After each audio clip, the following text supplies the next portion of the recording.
जय श्री राधे। पूज्य श्री सद्गुरुदेव भगवान के चरणों में प्रणाम।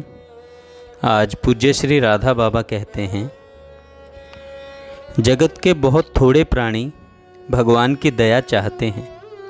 वे चाहते हैं अनुकूलता, लेकिन यह बात निरंतर ध्यान में रखनी चाहिए कि भगवान की दया अनुकूल एवं प्रतिकूल दोनों अवस्थाओं में रहती है। जो केवल अनुकूलता चाहते हैं वे भगवान की आधी आंशिक असंपूर्ण दया का ही ग्रहण चाहते हैं। अतः बुद्धिमानी इसी बात में है कि प्रियतम भगवान की भेजी हुई प्रत्येक अनुकूल अथवा प्रतिकूल परिस्थिति को सहर्ष स्वीकार किया जाए। इससे बढ़कर और क्या हो सकता है कि भगवान जब निश्चय दया ही दया करेंगे, तब हम उनके प्रत्येक विधान के सामने अपना सिर झुका दें।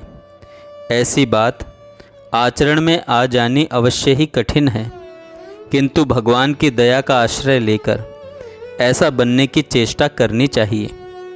वे दयामय हैं। यदि हमारी नीयत शुद्ध हो तो वे अपनी दया से अवश्य ऐसा भाव बना देंगे। पर जहाँ तक बने भगवान का अधिक से अधिक नाम लेते रहें। यह अगर होता रहा तो साधन पथ पर अपने आप बढ़ जाइएगा। भगवान के नाम की महिमा अनंत अपार है। एक लोहा पूजा में राख्यो, एक घर बधिक पड़ो, पारस गुण अवगुण नहीं चितवे, कंचन खरत करो। इस पद के अर्थ पर विचार कीजिए। पारस स्पर्श होते ही लोहे को सोने में बदल देता है। वह नहीं देखता कि अमुक अमुक लोहा कहाँ कहाँ किस किस उपयोग में आ रहा है। भगवान के नाम की उपमा पारस से दी जाती है, पर मेरी समझ में यह उपमा भगवान के नाम के लिए सर्वथा तुच्छ है, क्योंकि पारस जड़ पत्थर है और भगवान का नाम चिन्मय है। दूसरे नाम और नामी में अभेद है। यद्यपि यह बात बहुत आगे चलकर समझ में आती है, तथापि सिद्धांत यह सर्वथा सत्य है कि आपके मुख से निकलता हुआ प्रत्येक नाम आपको भगवान से संयुक्त करा देता है। बीच के कुछ आवरण रहने के कारण ही भगवान के स्पर्श का अनुभव नहीं होता। लोहे का एक गोला पारस को स्पर्श तो करता है, पर लोहे के गोले पर मिट्टी का पर्दा पड़ा हुआ है। प्रत्येक रगड़ में मिट्टी छिलकर गिर रही है। शुद्ध लोहे के कोने को भी मिट्टी रहित होकर निकलने दीजिए, फिर तत्क्षण लोहा सोना हो जाएगा। अर्थात नाम स्मरण से आपके अंतःकरण का मल झड़ रहा है। शुद्ध हुए अंतःकरण से जिस दिन एक नाम भी स्पर्श हुआ कि भगवान सामने आ जाएंगे। अतः लेते जाइए भगवान का नाम और बिना किसी घबराहट के आगे बढ़ते चलिए। भगवान सहायक हैं। भगवान की शरण लेनी चाहिए, फिर जो हो कोई चिंता नहीं।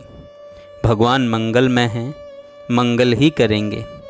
मान ले आप बीमार चल रहे हैं और आपके मरने में कल्याण है, तो आप कभी भी नहीं बच सकते।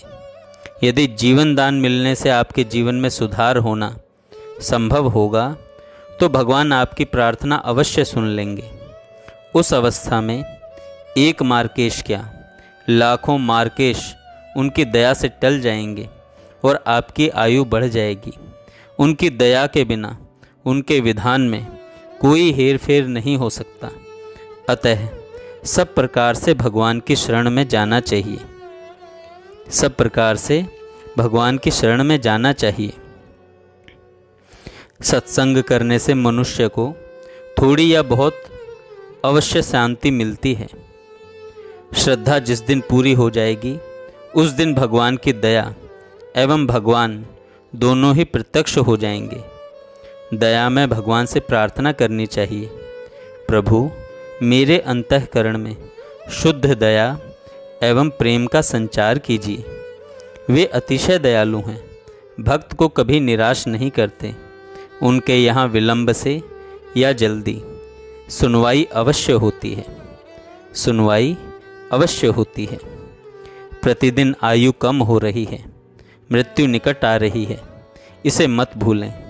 मृत्यु के बाद आपके न रहने पर भी यहाँ किसी काम में कोई अड़चन न होगी, यह बिल्कुल ठीक मानिए। आप देखते हैं परिवार में किसी प्रमुख व्यक्ति की मृत्यु के समय कितना हाहाकार मचता है, पर पीछे सब अतीत के गर्भ में दब जाता है। उनका अभाव कितने आदमियों को खटकता है। यही दशा हम सबकी होगी। लोग भूल जाएंगे और संसार का काम ठीक जैसा चलना चाहिए वैसा चलता रहेगा। पर आपके बिना एक काम नहीं होगा। आपके लिए भजन आपको ही करना पड़ेगा। इस काम की पूर्ति आपको ही करनी पड़ेगी। इसलिए खूब गंभीरता से मन को जो यहाँ फंस रहा है यहाँ से निकालकर आगे सुधार में लगाइए। भगवत प्राप्ति के सिवा कोई ऐसी स्थिति नहीं है जो निर्भय हो, जहाँ से पतन का भय न हो। सर्वत्र अशांति है, सर्वत्र भय लगा हुआ है। इसलिए उस स्थिति को पाने में ही हमारी सार्थकता है, जिसे पाकर अशांति मिट जाए, अनंत शांति मिल जाए, सदा के लिए हम सुखी हो जाएं। जय श्री राधे।